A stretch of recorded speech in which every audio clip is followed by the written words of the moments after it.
Well, the breaking news of the night is that Donald Trump's name appears in another indictment. This one in Arizona. The Attorney General of Arizona has charged 11 Republican fake electors and 7 Trump associates, including Mark Meadows and Rudolph Giuliani, with a criminal conspiracy involving several felonies. The indictment says it was, quote, a scheme or artifice to defraud by preventing the lawful transfer of the presidency of the United States, keeping President Donald J. Trump in office against the will of Arizona voters and depriving Arizona voters of their right to vote and have their votes counted under the United States Constitution, Arizona Constitution, Article 7. Donald Trump also appears later in the indictment in the detailed description of the crimes as unindicted co-conspirator 1. Quote, defendants' attempts to declare unindicted co-conspirator 1 and Pence the winners of the 2020 presidential election contrary to voter intent and the law involved numerous other charged and uncharged co-conspirators.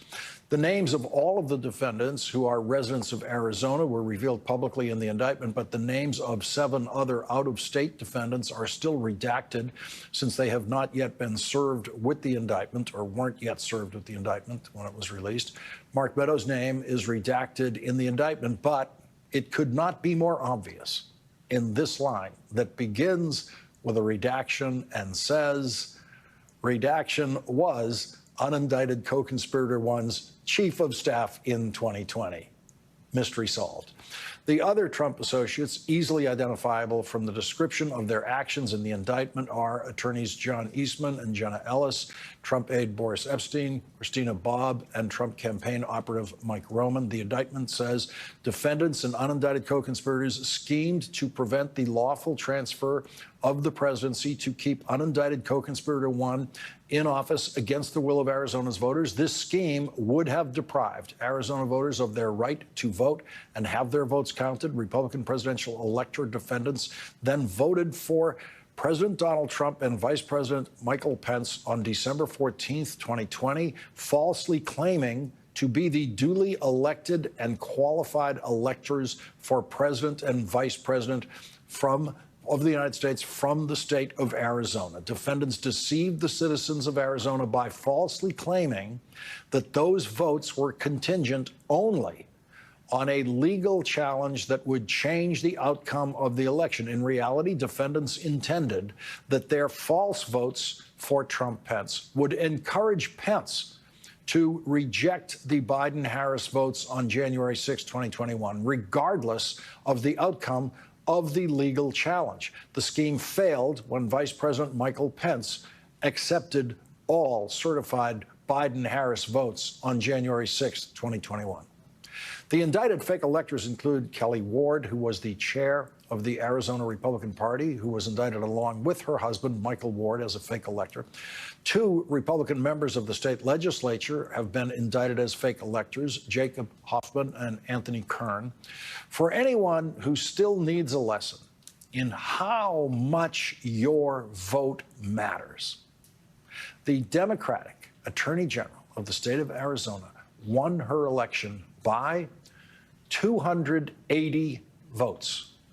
280 votes out of 2.5 million votes cast. So if a couple hundred people didn't get to vote that day or voted differently in that election, we would not be reading these indictments tonight. Tonight, Arizona's Attorney General, Kris Mayes, announced the indictments. Hi, I'm Arizona Attorney General Kris Mayes. Let me start by thanking everyone for your patience as we conducted a thorough and professional investigation over the past 13 months into the fake elector scheme in our state. I understand for some of you today didn't come fast enough, and I know I'll be criticized by others for conducting this investigation at all. But as I have stated before and will say here again today, I will not allow American democracy to be undermined. We're here because justice demands an answer to the efforts that the defendants and other unindicted co-conspirators allegedly took to undermine the will of Arizona's voters during the 2020 presidential election. Arizona's election was free and fair. the people of Arizona elected President Biden. Unwilling to accept this fact, the defendants charged by the state grand jury allegedly schemed to prevent the lawful transfer of the presidency. The defendants and other unindicted co-conspirators raised false claims of widespread voter fraud in Arizona to pressure elections officials to change the outcome of a transparent, free, and fair democratic election. Those efforts ultimately failed when officials stood firm, followed their statutory duties, and officially certified Arizona's election on November 30th, 2020. These defendants deceived the citizens of Arizona by falsely claiming that those votes were contingent only on a legal challenge that would change the outcome of the election. In reality, the defendants intended that the false votes for Trump and Pence would encourage Vice President Pence to reject the certified Biden-Harris electors' votes, regardless of the result of any legal challenge. As you will recall, none of the legal challenges filed in Arizona state and federal courts regarding the 2020 election were remotely successful at any stage of the case. That scheme failed when Vice President Pence upheld the rule of law and accepted all certified Biden-Harris votes on January 6, 2021.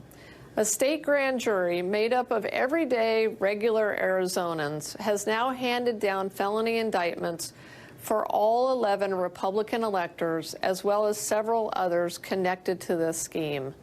These charges include fraud, forgery, and conspiracy. These charges are Class 2, 4, and 5 felonies. These are serious indictments. Our office will continue its investigation into the efforts to illegally subvert the results of the 2020 presidential election.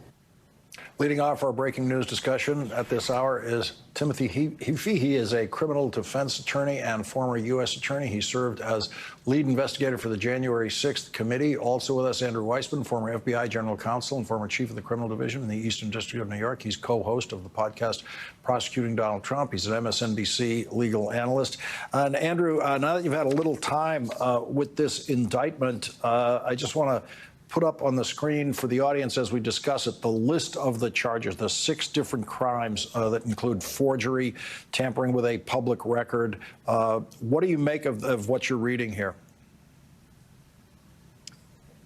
A couple things. One, it is very similar to what we have seen in other states where there have been charges in Georgia and Michigan, where this was a top-down scheme. And what I mean by that is that Tim and his colleagues put together a vast amount of proof. It was then added onto by Jack Smith, which showed that this scheme of a fake elector scheme was happening from the campaign down to the states. This was not something that was bubbling up at a grassroots level.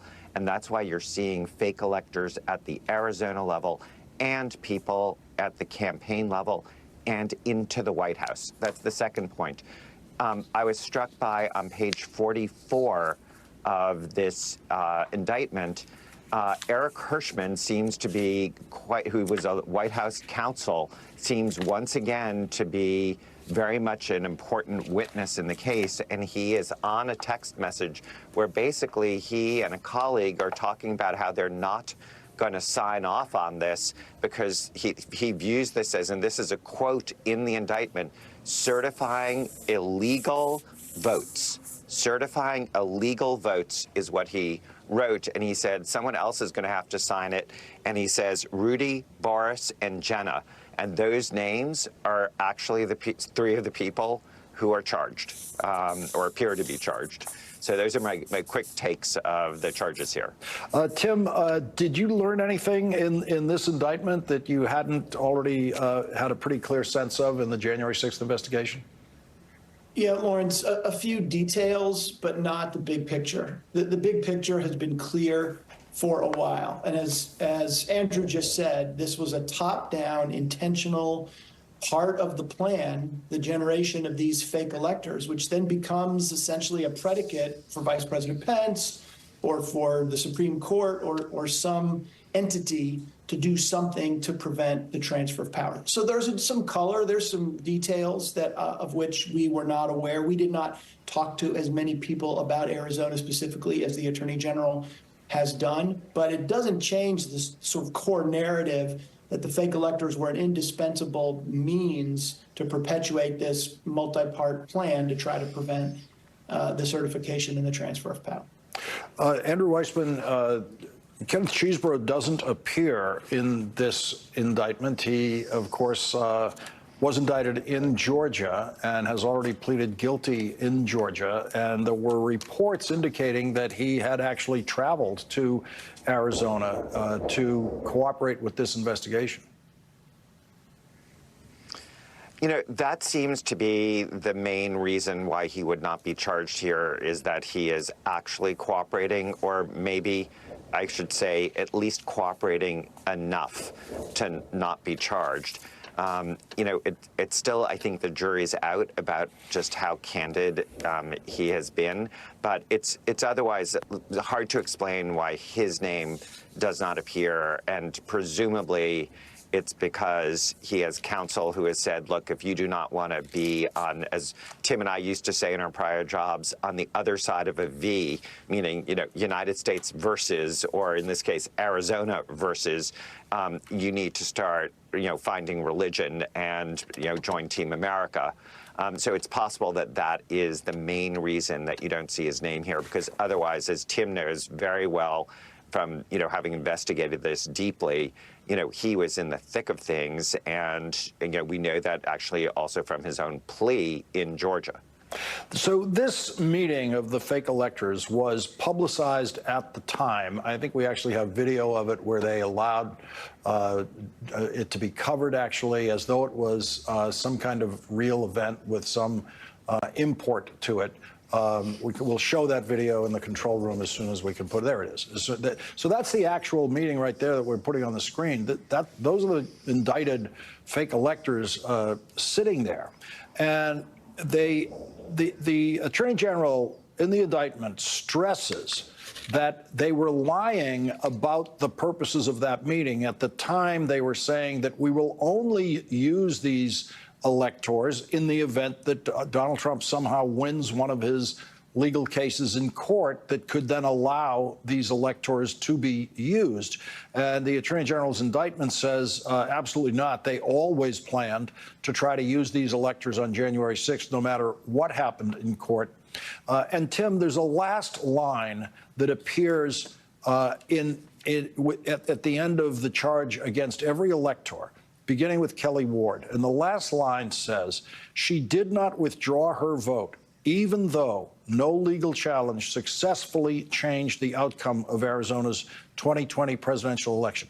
That same line appears at the end of the description of every other elector and what they did. And it seems, in reading it, that this Attorney General would not be bringing this prosecution if they actually did what they publicly claimed they were going to do, which is withdraw these electors once the election was certified for Joe Biden.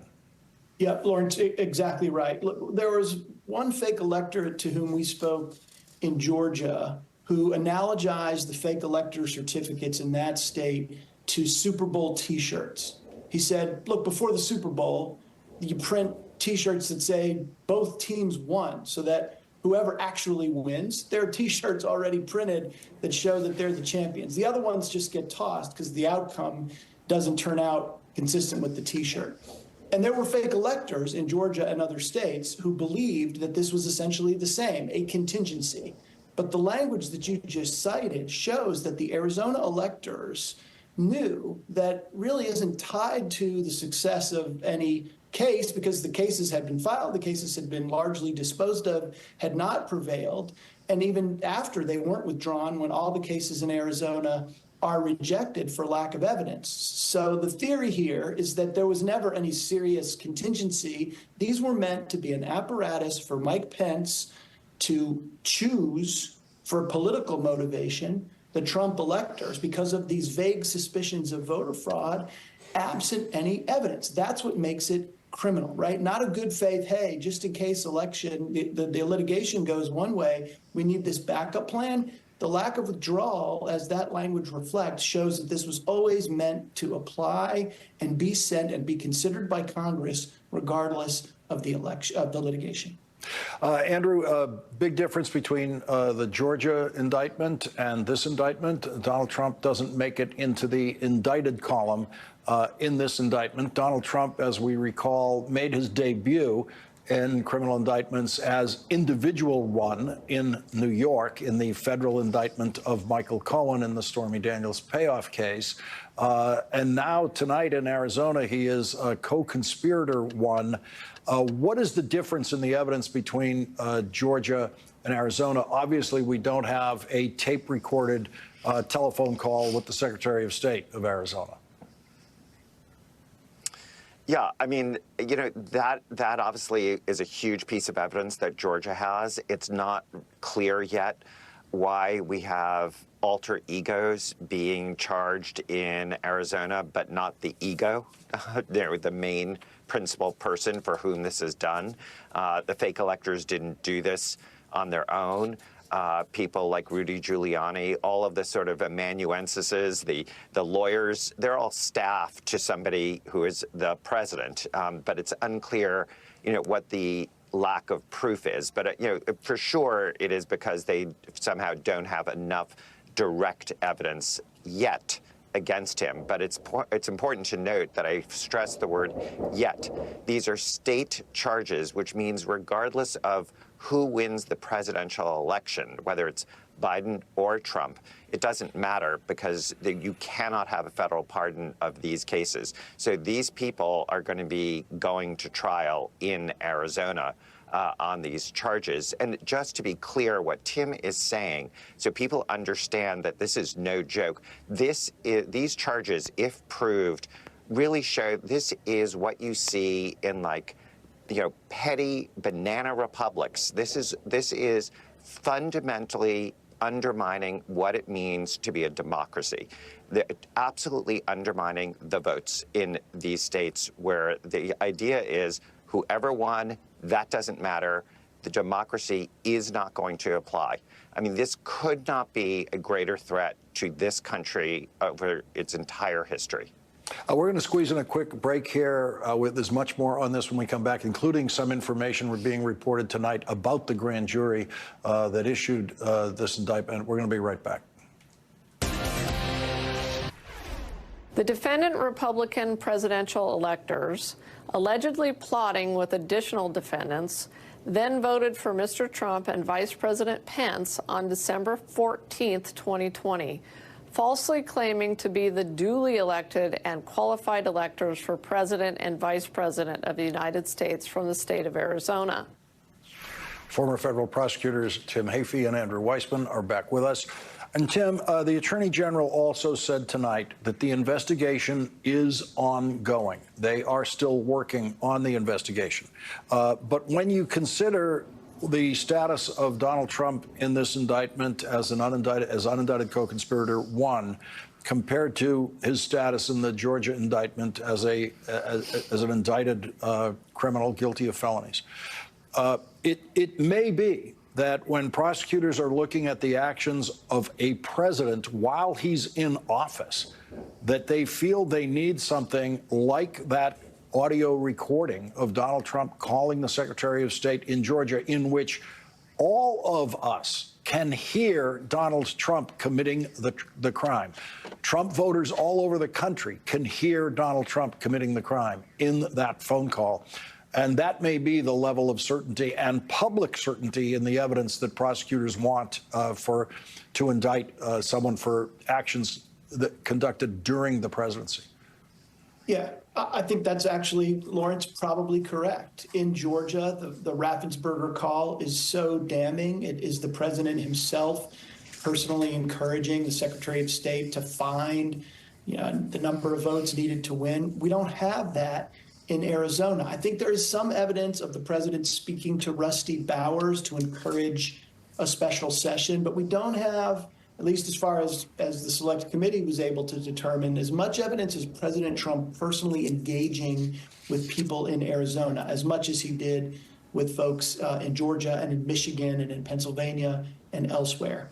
So my guess is that the quantum of evidence of his personal participation, beyond being generally in charge and the proximate cause of the strategy, the architect with Eastman and Giuliani of the strategy, more direct evidence of his personal participation in Arizona. Now, as Andrew said, that might come from some of these people if they cooperate. The nature of a conspiracy is it's concerted action. It's people working together. And some of those people say, oh, yeah, I talked to President Trump and he encouraged me to do this or that. There could be additional evidence that comes as a result of cooperation and guilty pleas from some of the 19 people or 20 people that have been indicted thus far. And Andrew, we know Rudolph Giuliani is losing his license to practice law. He's under a few $100 million judgment for defamation for the poll workers in Georgia. He's indicted in Georgia. How much pressure does it take for Rudolph Giuliani to, at some point, decide, I'm going to tell my story? Well, you would think that pressure is enough right now, but he's not doing that. You have to remember, in the civil case, the one that was brought by the two poll workers, where they got about $150 million from the jury, that part of that case involved Rudy Giuliani simply defying the judge's discovery orders over and over again, meaning both sides are supposed to turn over discovery, and he simply didn't do it over and over again. And so the judge finally said, look, if you aren't going to turn over the documents you have, I'm going to tell the jury that they should use that against you, and they can use that as a presumption against you. And so you really got the strong sense that he is hiding something, because he sort of put himself in a real hole in that case because of his conduct in not complying with those orders. Here he's facing yet another criminal case, and he clearly has some very direct evidence. If you go to the part that I was just referring to, page 44, there's a discussion there about people saying, I'm not sure what Rudy is telling, essentially, the president. And so that is really something that may be what's missing from the Arizona case. What is Eastman specifically telling the president? What is Rudy Giuliani specifically telling the president? Because, Lawrence, as you said, the difference is between a contingent elector scheme, and you can have a real contingent elector scheme, but you can't have a fake elector scheme. And so that may be part of the issue, that they just don't have that piece nailed down yet. So there's reporting from Politico tonight about the grand jury that conducted this investigation. It says a witness who testified to the grand jury told Politico that grand jurors appeared to come from a mix of political backgrounds. Some asked questions that suggested they sympathized with Democrats, while others sounded more politically conservative, and still others were inscrutable. The witness was granted anonymity to discuss the secret proceedings. Regardless of the politics, the witness described the jurors on the whole as energetic and proactive, driving substantial lines of questioning, even while prosecutors seemed more focused on nuts and bolts efforts to substantiate discrete pieces of evidence. Tim, it sounds like an Arizona grand jury.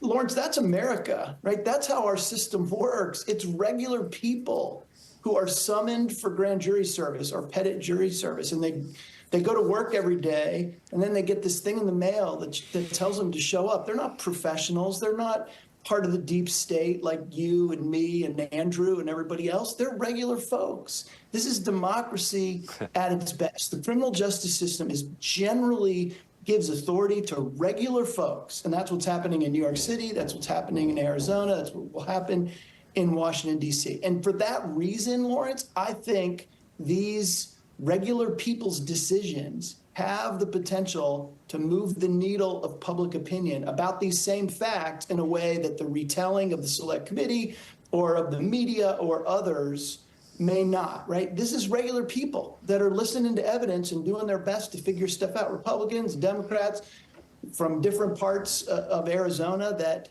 that put that aside and just do their job. That, again, is democracy. Another day, another indictment. Tim Heaphy, thank you very much for joining our discussion. Andrew Weissmann, please stay with us for our discussion of the Supreme Court. Tomorrow, the Supreme Court will hear arguments on Donald Trump's claim that he has absolute criminal immunity for any crimes he committed while president, including the crimes mentioned in the new Arizona indictment tonight, which the Supreme Court should be reading before they go to the hearing tomorrow. Andrew Weissmann has already written the questions the justices should be asking tomorrow, and he'll give us those questions next.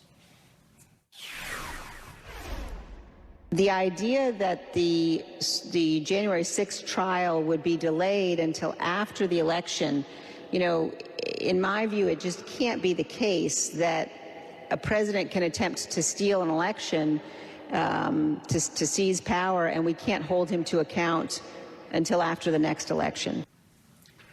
It is now up to the Supreme Court when Donald Trump will actually go to trial in the January 6th case. Tomorrow, the Supreme Court will hear Donald Trump's appeal of that case and the charges in it, claiming criminal immunity for any and all crimes Donald Trump may have committed while president. On Monday, Donald Trump posted this on social media about the criminal prosecutions he is facing.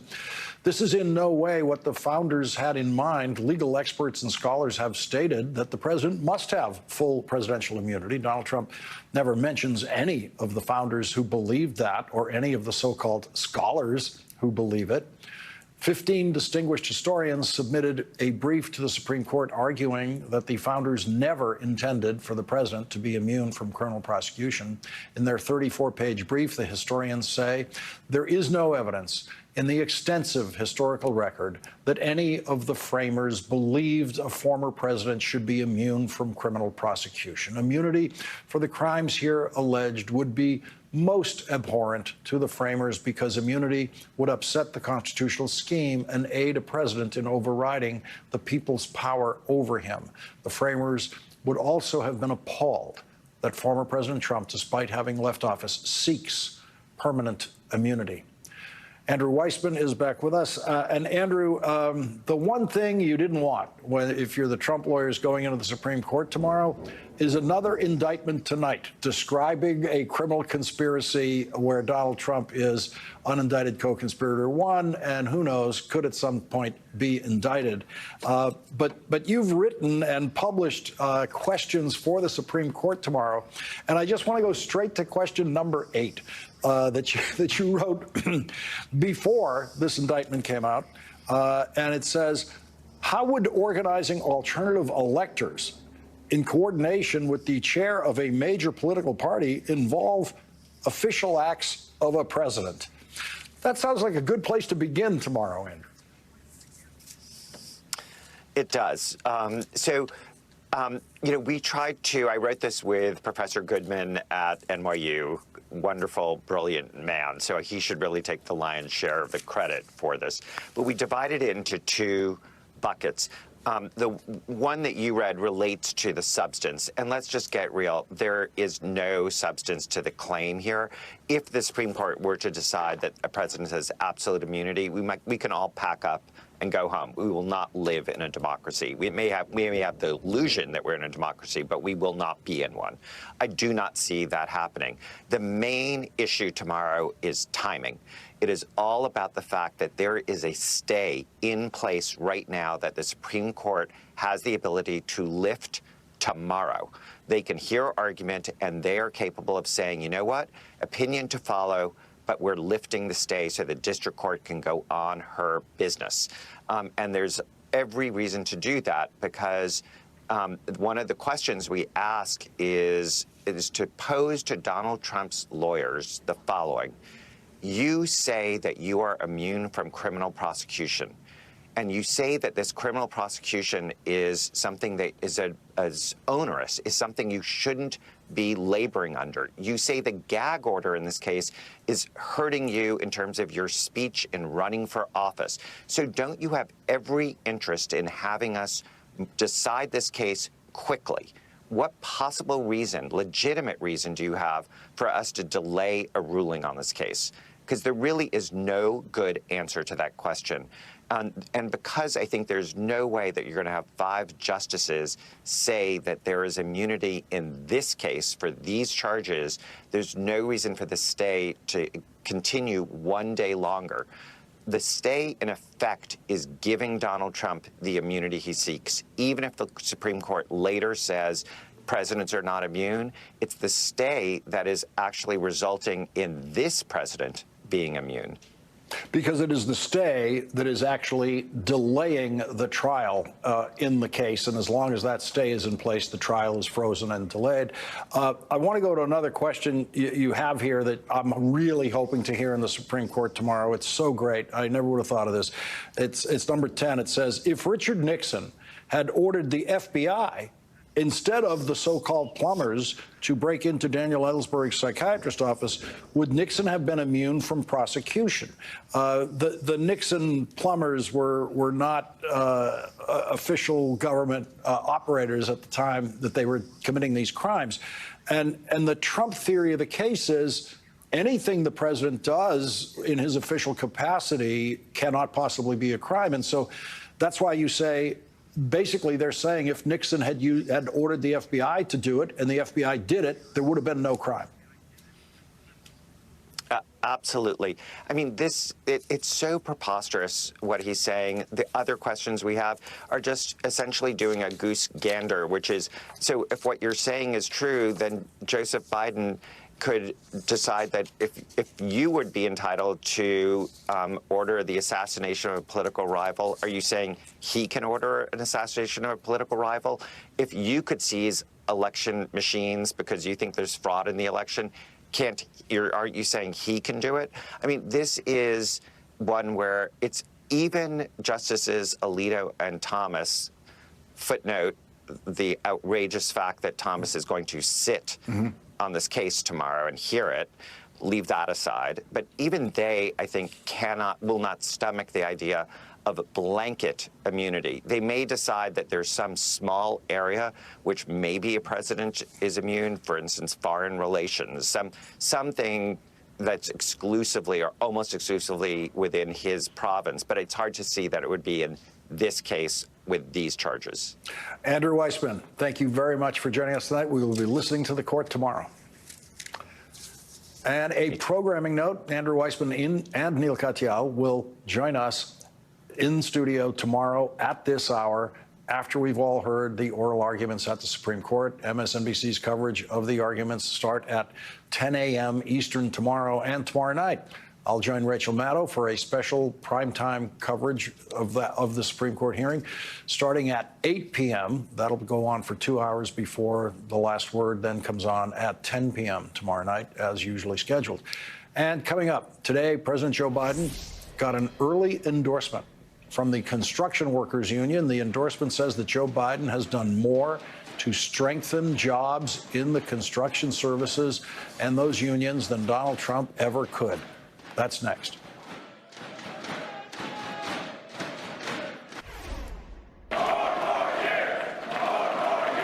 Thank you. Today, President Biden got a big endorsement from a very big group of unions, the construction workers of North America's building trades unions. Well, folks, when I think climate, I think jobs. I think union jobs, good-paying jobs don't require a college degree. You've attracted nearly $700 billion in private sector investment in advanced manufacturing, in semiconductors, clean energy, and so much more here in America, creating tens of thousands of good-paying jobs, building trades jobs. In fact, construction of new factories has more than doubled in our administration. Meanwhile,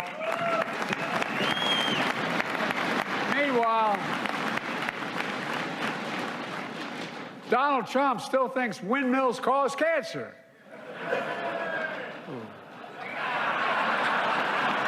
That's what he said. By the way, remember when he was trying to deal with COVID, he said, just inject a little bleach in your veins. He missed it, all went to his hair. President Trump promised this. I gotta be careful. He promised this infrastructure week.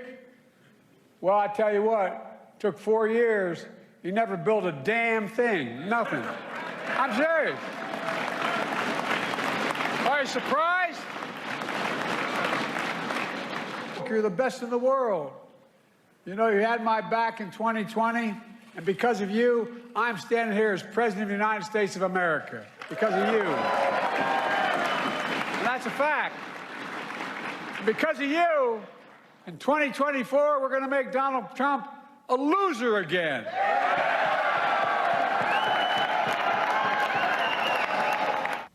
In a statement, North America's Building Trades Union says North America's building trades unions can honestly say no elected official has shown our members and their families more respect than President Joe Biden.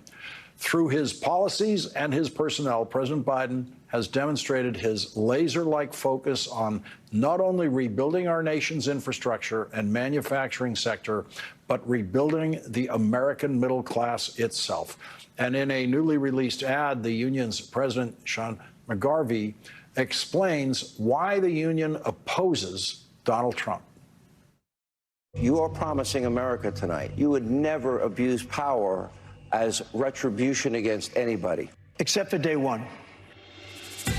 Donald Trump, he's not a good man. He's not a good person. He does not care about anybody in this world except Donald Trump. That's it. That's all. A very clear and present danger. Now he's looking to get in that position again to exert revenge on people. I go all the way back to the 80s with Donald Trump and him trying to, get his mug on page 6 of the New York Post. The only difference between the Donald Trump of the 80s and the Donald Trump of today is he feels totally free to let his dark side out. And his dark side is very, very dark and very, very dangerous for this country. We can't let our democracy that we've worked for and we've cherished just disintegrate with the wrong leader at the wrong time. I can tell you that he personally committed to me that he was going to get our pensions fixed. He understood who was affected by these pensions. He assured me, I'm the President of the United States, I'll just call Mitch, I'll tell him to put it in the bill. Is everybody going to love me? Everybody loves me, right? Is everybody going to love me? Yes, Mr. President, you fix the pension, everybody's going to love you. That was wasted breath. There was lots of other things put in that bill. There was tax cuts put in that bill for rich people. Donald Trump promised infrastructure every year. Infrastructure is the easiest of all. Donald Trump was not interested in any of the policy that actually goes along with being President of the United States. Trump was interested in the pomp and circumstance, the plane, the helicopter. It's all about him. Donald Trump is incapable of running anything, let alone the most powerful country in the history of the world. And God help us if he gets anywhere near that White House in the future. Joining our discussion now is Jimmy Williams, Jr., General President of the International Union of Painters and Allied Trades, an affiliate of the North America's Building Trades Unions. Thank you very much for joining us tonight. You were there today for the big endorsement. You had 4 years of Donald Trump with no infrastructure whatsoever. Joe Biden gets in, delivers on the infrastructure bill. I can't think of anything more important to your unions than that work that comes through that infrastructure bill. Mark, thank you so much for having me. And it's not just the infrastructure bill that President Biden and, the Biden-Harris administration has done for working people. You heard from our president, President McGarvey, talk about the pension relief, too. That is truly something that was life-changing for thousands and thousands of union workers in this country. And there was also the CHIPS and Science bill and the IRA that are creating jobs currently right now, good middle-class jobs for working people. I want to go back to the pensions bill for a moment, because we saw President Biden in Florida the other day, and spontaneously he was walking by someone, and the guy said to him, "You saved my pension. You saved my pension." Explain the challenge that people working in these unions had with their pensions that needed to be solved. Lawrence, first off, President Trump did nothing to save his pension. President Biden did.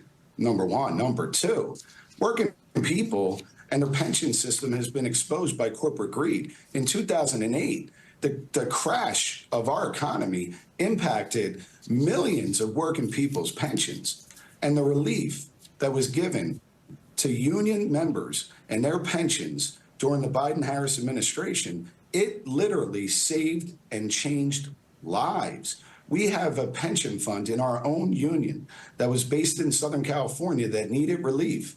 And we had workers, not corporate owners or not CEOs, get bailed out in the American Rescue Plan and get 15 years of missed pension payments paid back to them. That's what it looks like to build an economy through the middle class and not from the top down.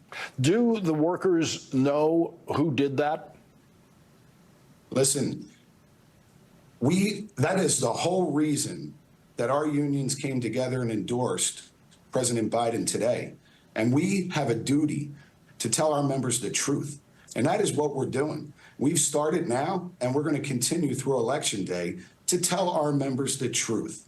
Because Donald Trump lied to them. When he promised Infrastructure Week, it never happened. When he promised to help bail out workers' pensions, it never happened. But under a Biden-Harris administration, it did. Jimmy Williams, Jr., thank you very much for joining us tonight. Thank you so much, Lawrence. Thank you. We'll be right back.